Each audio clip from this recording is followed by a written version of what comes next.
Amy Emerson. Amy is the Director of Clinical Research at MAPS. How many of you are familiar with MAPS? Right. MAPS is the Multidisciplinary Association for Psychedelic Studies. They're based in Santa Cruz and are involved in funding research all around the world with a host of wonderful things that they're doing, looking at the different medical and therapeutic aspects of different substances such as MDMA, psilocybin. Amy is going to enlighten us a bit more. She earned her Bachelor of Science in Genetics and Cell Biology from Washington State University. She has worked in clinical development and research for the last 15 years in the fields of immunology, oncology, and most recently in vaccines development. She has worked with MAPS as a volunteer since 2003, facilitating the development of the MDMA clinical program. She's currently working as Director of Clinical Research and is involved with creating the structure needed to support the growing needs of the Clinical Operations Group and MAPS research studies. Please welcome.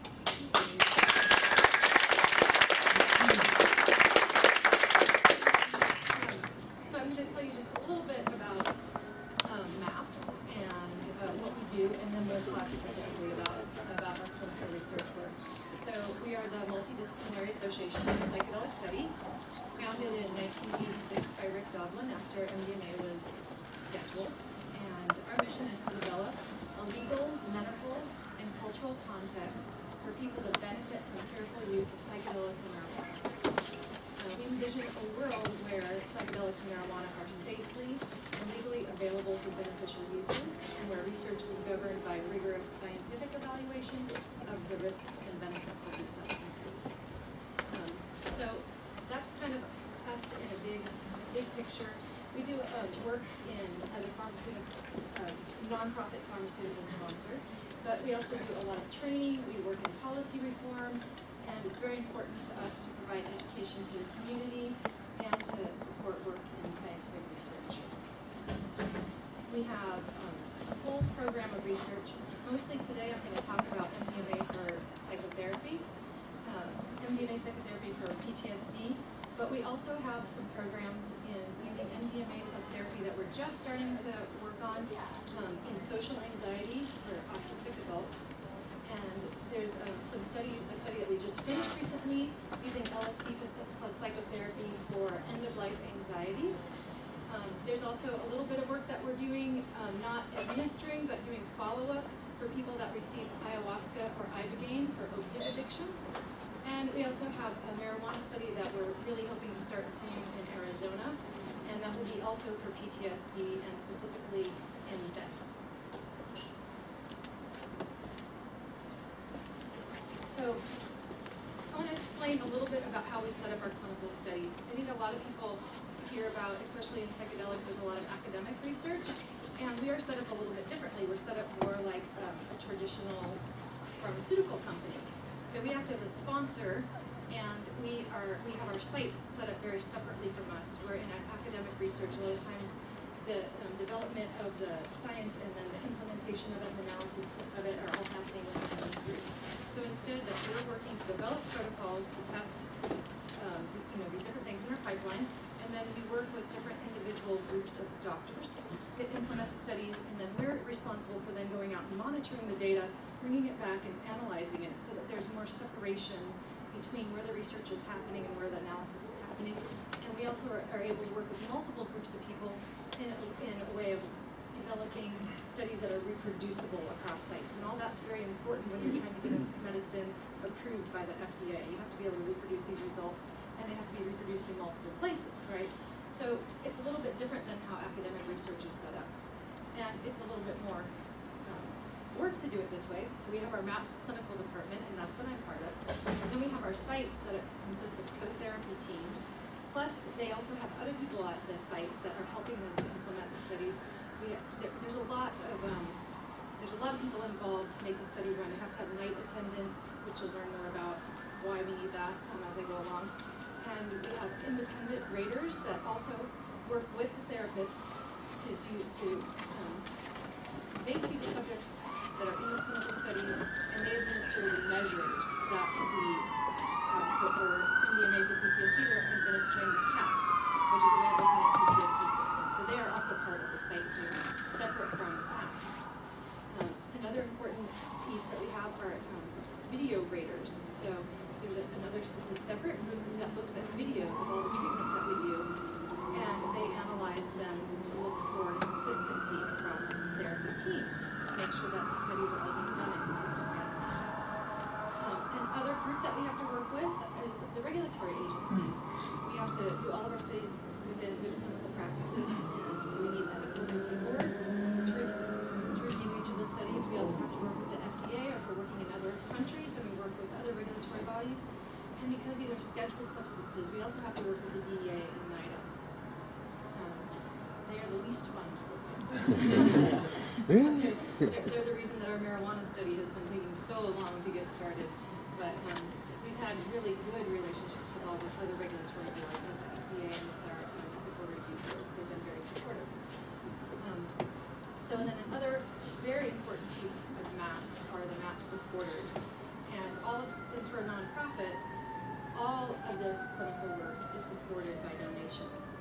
So that's very different from most pharmaceutical companies. So here you can see a little bit.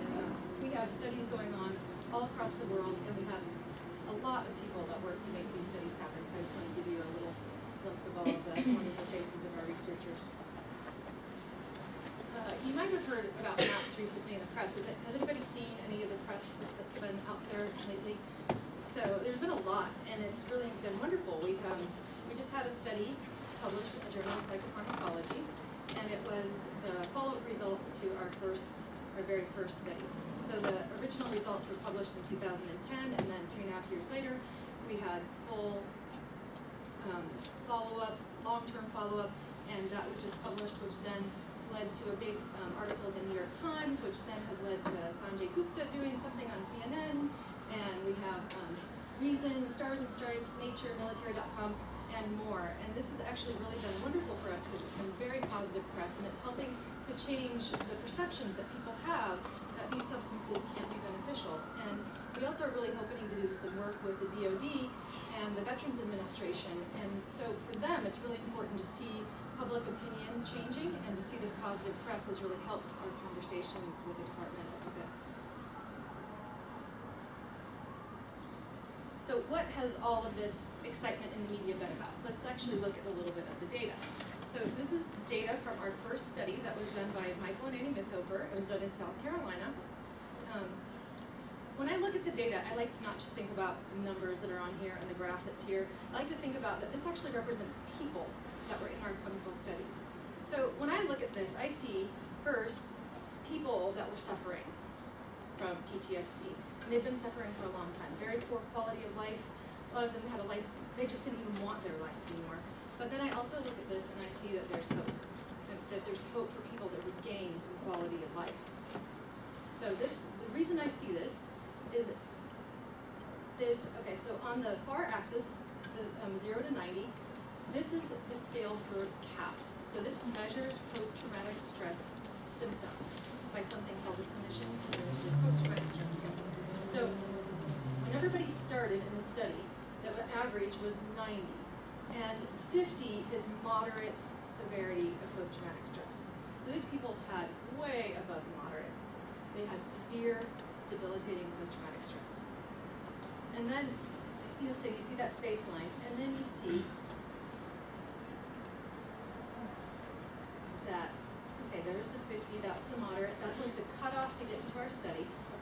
And then you see that there was two groups. So the orange line is the group that was in the MDMA, the full dose MDMA group, and then the blue line is the people that were in the placebo group. And you see that there's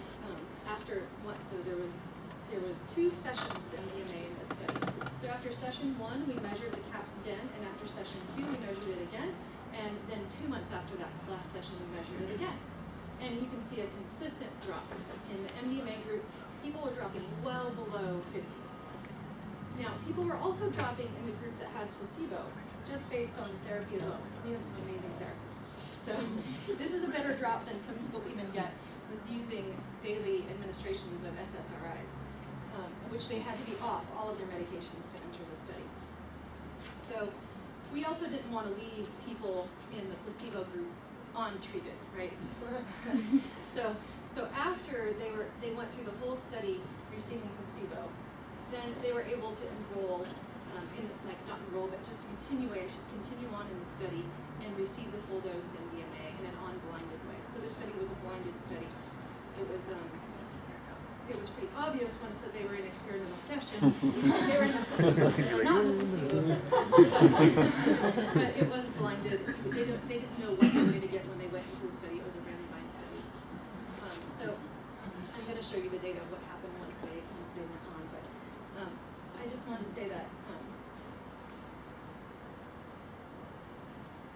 Can I ask what the dose was? Yeah, 125 milligrams, and then an hour and a half later, 62.5 milligrams, optional supplemental dose. How many turned it down? There were a few. I don't have the numbers in front of me on that, but most people turned the dose. Okay, so another point about getting in this study was that they had to be treatment resistant, so we needed to treat people that had tried other methods of getting better. They had to try, they had to have tried therapy and some kind of medical intervention for at least 6 months. So this was like the first MDMA study. You know, we had to take kind of the worst of the worst. The FDA wasn't going to just let us go and take somebody that had not tried anything else first, right? Because it has to be this kind of balance of risk and benefit. And so there's more potential benefit to take somebody that has already tried other things. So you don't want to expose them to high risk if they haven't tried anything else, right? So as we move on and there's more of a safety profile, it's easier to work with people that aren't kind of the worst of the worst. But it was actually a challenge and to be able to work with them.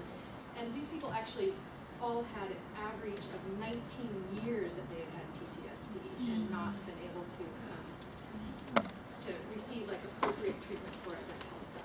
So we were only required in people that were 6 months, but we had found it was 19 years. And most of the people in the study were women survivors of sexual assault or childhood sexual abuse, and there were 2 male veterans of the Iraqi war.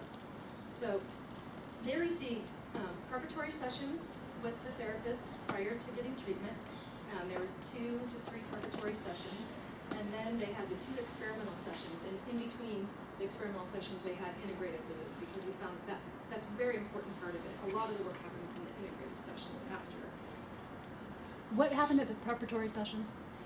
They're prepared to, they go over what's going to happen during the experimental sessions, but it's also a chance for them to build a therapeutic alliance with the therapists that are there, and for them to learn more of the history, and to get comfortable with each other and in the space that they're going to do the work. The sessions were about 1 month apart, and then there was also integrative sessions after the final experimental session. See, the average point drop was 50 points from when people started to when they finished the study if they were in the MDMA group. And the drop, they continued to drop over that 2 months after. And for some people, now you're seeing average scores here. Of course, not everybody's dramatic. Some people are more dramatic than this and some people are less because this is an average. But for a lot of people, their big drop happens actually at the 2 month point. There's a big drop after the first session, and then there's another kind of dramatic drop for people that, you know, it looks like maybe it didn't really work for them at that 2 month time point, and then all of a sudden 2 months later, they're dramatically improved on the MAPS scores. So let's see, let's look at the placebo group. So this is the placebo at the end of stage 1, and then this is the same. So over here on the far side, this is that same data reproduced. So there's the 80 is what the placebo group started at, and then after that stage 1, they dropped just below 70, so they had some improvement, but you know, still had pretty severe CAPS. And then they got to do the stage 2 crossover. They got the 125 milligrams of MDMA 2 times with the integrative sessions, and you see that same trend that happened in the other group, where they drop to just above 30, and then after the second session, below 30. And this is actually the 2 months after the second session. So again, most of the people no longer were suffering from from PTSD after 19 years on average of having untreatable PTSD. So these were remarkable results, and that's what all the media attention is about, because there aren't any drugs out there that give this kind of result. I'm just wondering what you can say about, like, you administer the drug to them, and then what's the context? Do they just sit in I'm a gonna room get to that. quietly, or It's therapy session. I'm going to get to you're it. gonna get that? Okay. Okay, so Did you mention how many people were actually in the study? yes, there were 21 people in the study. All right, so the data that was just published is actually following those people. Now, we had 19 people finish the study, and there were 16 people that came to do the long-term follow-up study. And you can see this is after the study was over, and then this is on an average 3.5 years later that the results were enduring. That was the other amazing thing about this study, is that we didn't see people's PTSD returning even 3.5 years later. There were 2 people that relapsed. They had re-triggering of the event that caused their PTSD. We got permission to treat them. One of them has come in for treatment. Her CAP score had gone back up to 90. After 1 treatment, it had dropped down to 16. So it also looks like it's a therapy that could work, coming in 3 times. This is something that's, people have been on daily doses of anti-anxiety medications. These people are completely off their anti-anxiety medications while they're in the study. 3 doses, 2 to 3 doses of MDMA. There was some people that did have 3, and you know, they have enduring results 3.5 years later. So it's pretty incredible results. We have another study that was done in Switzerland. Those results, they weren't quite as dramatic. It was a smaller study, but we saw the same kind of a trend. We need to have more people in studies to really show that the results are reproducible. Right now, we have a study going that's solely in vets. It's not through the VA. It's vets that are coming to us that are not within the VA system. And this data is a little bit different to look at. It's not means, it's individual subject data, right? So I'm just putting it up here because it's preliminary. I can't show you means when the study is still ongoing, but you can see that people were starting, you know, somewhere between 70 and 110 as the starting point for their CAPs, and that they're experiencing drops. This study has 3 different dose groups. It doesn't have a placebo. Okay, so this one they're using 30 milligrams of MDMA, 75 milligrams of MDMA, or 125 milligrams. And all of those also have a supplemental dose. The idea with this is to try and create a blinded study so that giving them a low dose, we call it an active placebo, will confuse the therapist enough that they can't quite tell what group people are in, but that we still have a spread in the results that we're getting. So you can see here, some people, maybe they're in the high dose group, are responding really well. Some people haven't dropped. Some of these people, what you don't have on this is that there's actually a time point that's further out, and these actually did drop below the 50 mark at that later time point. So we're seeing that the results are reproducible. This is the same therapy team, though, that did the first study. So what we need to see is, can other therapy teams do this? So we have a study that's going to start in Boulder, Colorado. We have a study that's starting in Israel, and a study that hopefully is going to start in Canada. And those are completely different teams. And some of them, the one in Israel has 3 different therapy teams, and the one in Boulder has 2 different therapy teams. So we'll see. So part of the way that we try to create reproducible results is by having a treatment manual and training all of these therapists in this method, which I'm going to describe a little bit more. Are the teams all married couples? No. Or at least men and women? And They all can you have to explain be the man and woman, yeah. benefit of that? They're all male and female therapy teams, but they're not. The first team is married, but none of the other teams are. And why is that? They just feel it's important to have that dynamic, because you don't know with the people that you're working with, especially with sexual abuse and stuff like this, that where the participant is going to feel comfortable. You know, that sometimes they need the male energy, sometimes they need the female energy in that therapeutic process. And so it's just important to have the dynamic of having both people there. It's a lot of work to do these therapy sessions also, so having 2 therapists in the room is important. These are 8-hour sessions that they do.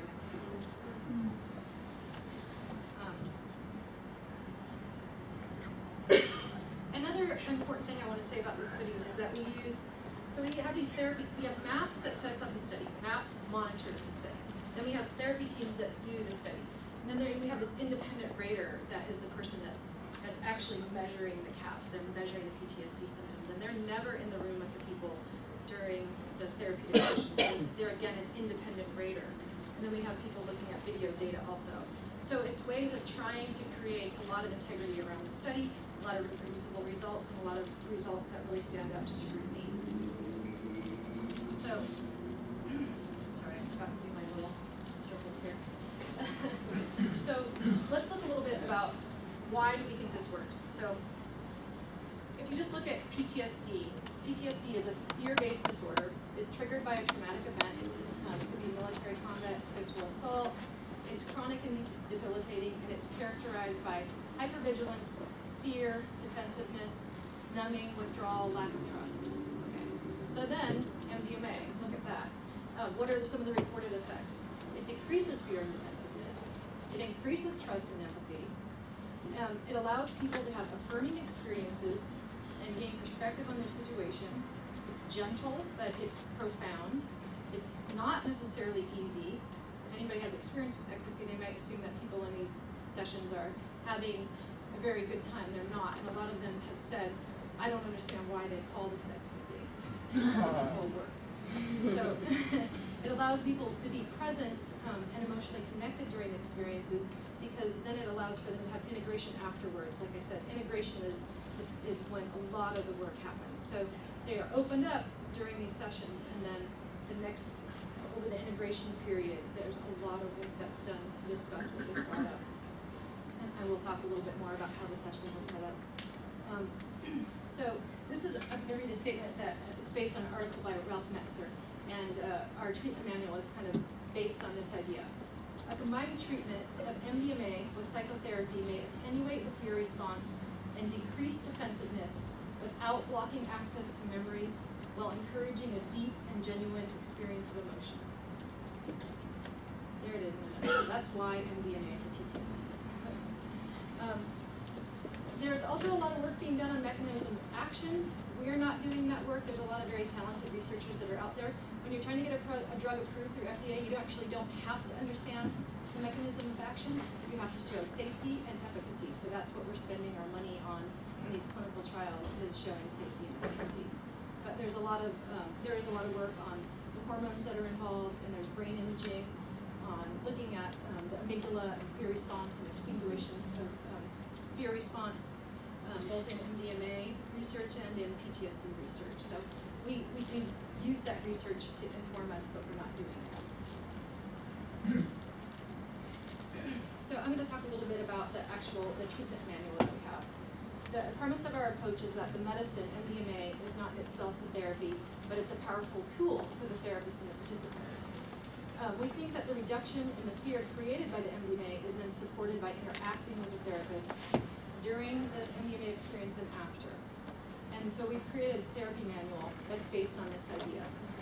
And the work that it's based on is from Stan and Christina Groff, George Greer, Breckwith Tolbert, Ralph Metzner, and there's many others, but those are some of the main people that have informed our treatment manual. So in order to ensure that there's consistency in the treatment from subject to subject and site to site, the therapists go through a 5-day training that's led by Michael and Annie Mithover. And in the training, they receive instruction from the manual, plus they watch videos of sessions, and then they discuss examples to ensure that they understand the elements, and they do like little scenario interactions. And this happens over a 5-day period. And then some of the things that are important about our method is that it's a non-directive approach. It maintains an empathetic presence that supports the emerging experience of the participant. And the participant is encouraged to fully experience and express whatever arises, and not to avoid or suppress feelings or thoughts. And there's always alternating periods of inner focus as well as talk. So, and if somebody doesn't, there's an agreement that if they don't talk for an hour or don't bring up the triggering event, that the therapists will bring it up, or they will encourage them to talk, but it's never really been an issue. The therapists learn how to create the appropriate set and setting, and you can see in this, sorry. You can see in this room that this is what our set and setting looks like. And they talk about use of music. You know, I only have like 7 minutes left to get through. Can I do questions at the end? Sorry.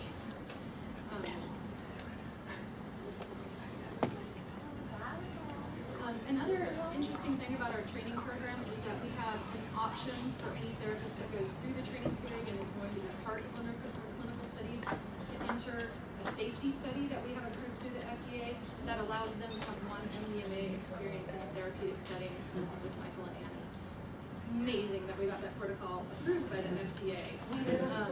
And the group that we work with at FDA understood that we wanted to use it as a training. They were like, we don't care about that aspect of it. You have to have some safety in the study that you're studying. So we do. We're studying safety, but really it's the first time that you're able to give the therapist a session themselves, which we think really helps them to understand what's happening for the subjects when they are actually being a therapist. Some of the therapists that we have had experience using MDMA prior to it being scheduled, but that's not always going to be the case as we move forward. And there's a lot of unlearning that has to happen for therapists before they can participate as therapists in these studies, because it is such a non-directive approach. That's not always people's background. So, having them experience the MDMA session themselves helps them understand that aspect. We even had our therapist from Israel come to be in that study after the training. So it's really amazing to be able to offer that. Okay, so here's Michael and Annie. They did our first study. Here's the treatment room. You can tell that a lot of attention's been made to create a nice setting. It's neutral, but it's comfortable. It feels safe. And people spend 8 hours in this room. They come for all their preparatory sessions here. They spend 8 hours on experimental sessions day. They spend the night here, so we have night attendants that come stay in a separate room in the same building. And then that next day, Michael and Annie come back, and they have an hour and a half of integration. And then they come back 2 more times prior to their next experimental session. So they spend a lot of time in this room. They come 19 to 30 times during the study for visits. So it's a lot of commitment from the therapist and from the subjects to do the study. This is a little kind of schema of what the study visits look like. So starting over there, they come in for screening, pre-preparatory sessions, and experimental sessions. Again, the lines are the integration and experiment. And then now we break the blind now after 2 experimental sessions. Instead of having 3 experimental sessions for people to go to, we've decided to make our model 3 sessions.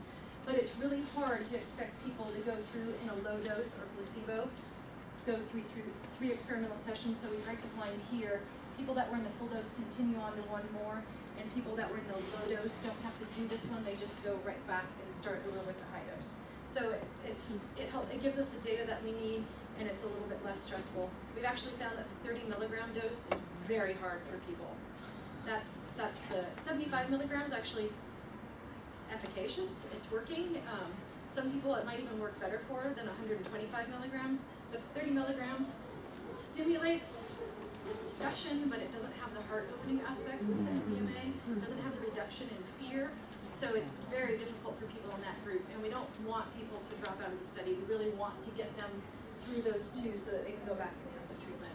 Not only for our data, but just personally, we want that to happen. I'd like to, I'm kind of rushing, I know. I'd like to just, I know I have like no minutes, but can I just read 1 quote from one of the people in our studies? Okay. I think it's important to look at the data, but I think the data doesn't always convey the whole picture. So we do collect quotes from people in the studies, and I think it's nice to hear some of them. It meant the world to me to be able to look at the fear, to look at the shame. I didn't know I was ashamed. It was like I'd been wearing the scarlet letter. It was so heavy. When I got out of the session, I felt 100 pounds lighter. MDMA gave me the ability not to fear. Before I knew the path was through the battlefield, but I just could not get through it. During the MDMA therapy, I knew I could walk through it, and I wasn't afraid. I have a lot more, but I'll just end with a really short one. It's like PTSD changed my brain, and MDMA changed it back. So We have a lot more discussions coming up with not only our PTSD research, but all kinds of other research at our psychedelic sciences this spring and April. So if you want to hear more of this kind of thing, come.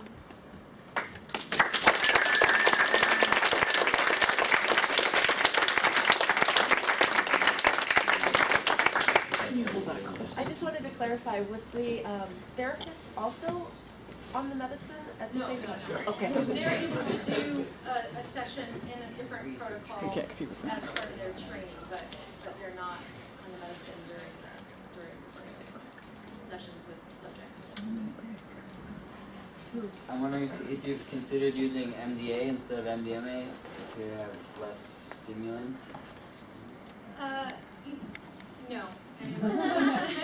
I mean, there's lots of other things that can be used out there, but kind of once we pick our medication and once we pick our indication, unless there was some, really compelling or safety reason to switch, like, this is the direction that we're going. I'm not saying that MDMA couldn't be used, but this is just where we had a lot of history and what the therapist that first started this method felt like that was the right choice.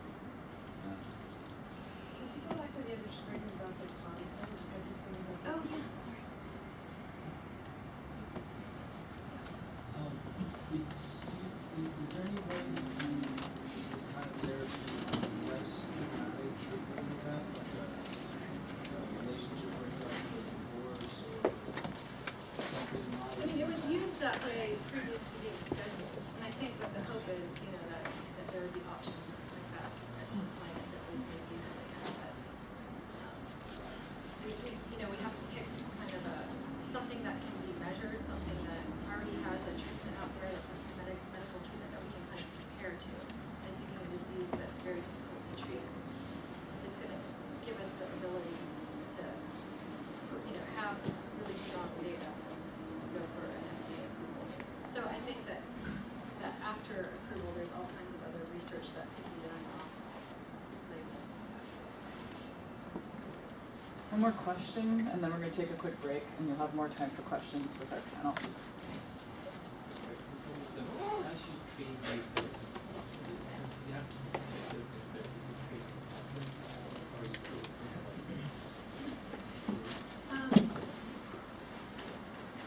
What was the question? If we're pulling from a particular type of background for therapists.